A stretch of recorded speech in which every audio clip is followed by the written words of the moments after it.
que me seguís desde hace tiempo sabéis que me gusta nadar contracorriente y analizar lo que ocurre desde los medios de comunicación, pero desde una perspectiva diferente.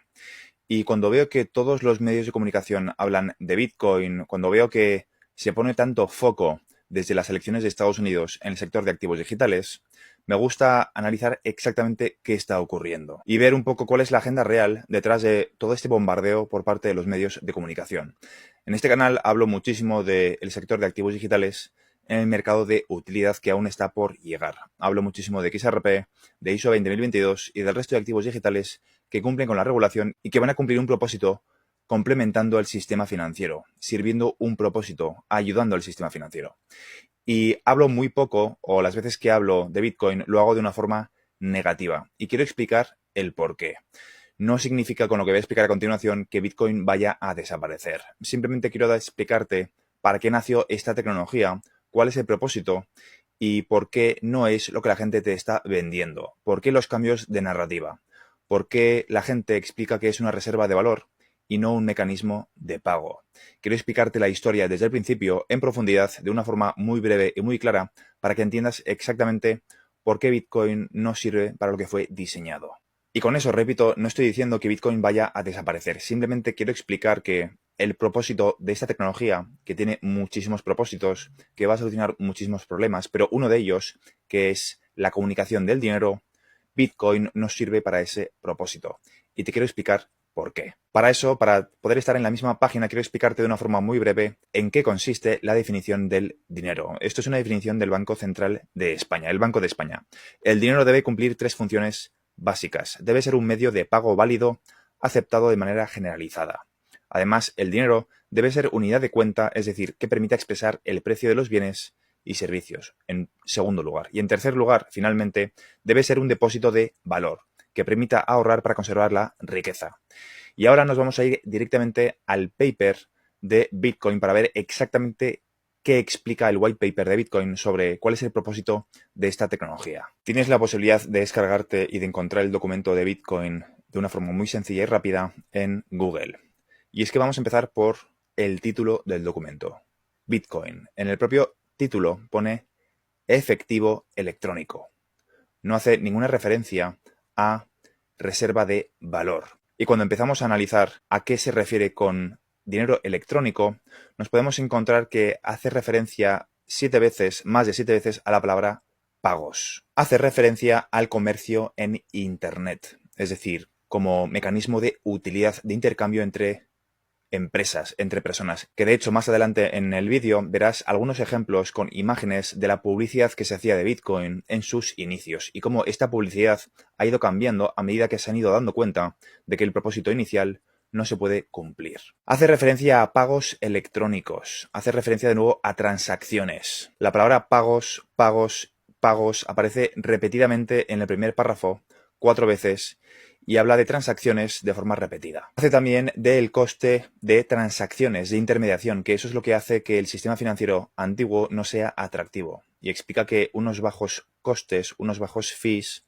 es lo que hace que Bitcoin sea atractivo. Y es que así era al principio. Más adelante, en la página 4, vuelve a hacer referencia a la palabra pagos, mecanismo de comunicación. En la página 5 tenemos de nuevo, en el título, la palabra verificación simplificada de pagos. Hace referencia a la palabra pagos de nuevo otras 2 veces. La palabra reserva de valor aparece mencionada 0 veces. Dicho esto, vamos a explicar exactamente qué ha ocurrido a lo largo de la historia desde los inicios de Bitcoin con cómo se vendía este activo. Ahora mismo estás viendo en pantalla cómo se publicitaba a Bitcoin hacía más de 7 años, comparándolo con Western Union. Y es que enviar dinero es muy caro. Y aquí podemos ver cómo explican o cómo venden la idea de enviar dinero a un coste muy bajo, 0,01, es decir, un céntimo de dólar, cualquier tipo de cantidad de dinero que quieras enviar por céntimos. Comparándolo con Western Union, que para enviar $50 tienes que pagar $5, un 10% de la cantidad total. Unos costes muy altos a los que hace referencia en el white paper que he explicado antes. Pero ¿qué ha ocurrido? ¿Qué ha ocurrido entre lo que se explican ahora en los medios de comunicación, entre lo que explican otros creadores de contenido, que ya no hablan de Bitcoin como mecanismo de pago, sino como reserva de valor? ¿Qué ha ocurrido en el camino? hay una parte en blanco, que no es que esté en blanco porque la hemeroteca sigue ahí, las declaraciones siguen allí, los artículos siguen allí y puedes buscar la información tú mismo. Lo que ha cambiado es la historia que se cuenta. Uno de los máximos defensores de esta nueva versión de Bitcoin, porque hay defensores de la antigua versión de Bitcoin, la versión de Bitcoin que sirve como mecanismo de pago, no como reserva de valor, ha escrito un libro muy conocido que se llama El estándar Bitcoin, que es como la Biblia de los Bitcoin Maxis, y escribe frases como la siguiente. La verdadera ventaja de Bitcoin reside en que es una reserva de valor fiable a largo plazo y una forma soberana de dinero que permite a los individuos realizar transacciones sin necesidad de pedir permiso. Los principales usos de Bitcoin en el futuro previsible se derivarán de estas ventajas competitivas y aquí viene lo importante, y no de su capacidad para ofrecer transacciones ubicuas o baratas. Cosa que va en contradicción directa de lo que explica el white paper, donde habla de transacciones muy caras porque hay intermediarios.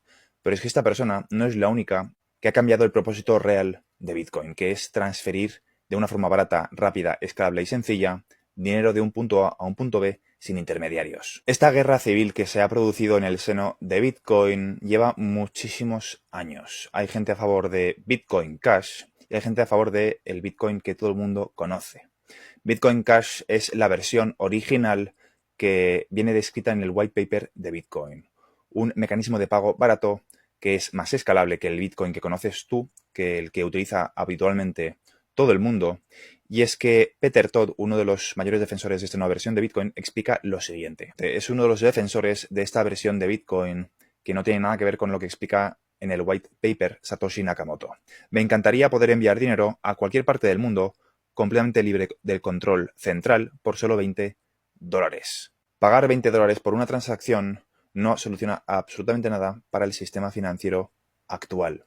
Es exactamente lo mismo que hemos visto en el pasado, pero con una tecnología más innovadora, que de hecho no es innovadora porque si el coste es exactamente lo mismo, se vuelve inútil. Y de hecho, esto no son mis palabras, son las palabras del propio sistema financiero que te voy a explicar al final del vídeo. ¿Qué opinan ellos sobre los costes elevados? Esto, repito, se produce en el contexto de una guerra civil entre los desarrolladores de Bitcoin que deciden bifurcar Bitcoin en dos proyectos muy diferentes. El Bitcoin que conoces tú y el Bitcoin Cash, que es un Bitcoin mucho más alineado con el white paper de Satoshi Nakamoto. La discusión gira en torno a dónde poner el límite de los bloques, que de hecho el propio Satoshi Nakamoto en sus posts explica que ese límite tenía como objetivo que fuese temporal, porque querían que fuese seguro. Una vez estuviese mucho más avanzado todo el ecosistema y fuese más seguro y pudiesen evitar los ataques DOS, lo que harían es simplemente quitar esa limitación de los bloques, del tamaño de los bloques. Pero ciertos desarrolladores se opusieron, y es cuando ocurrió esta guerra civil, que culminó con la creación de Bitcoin Cash.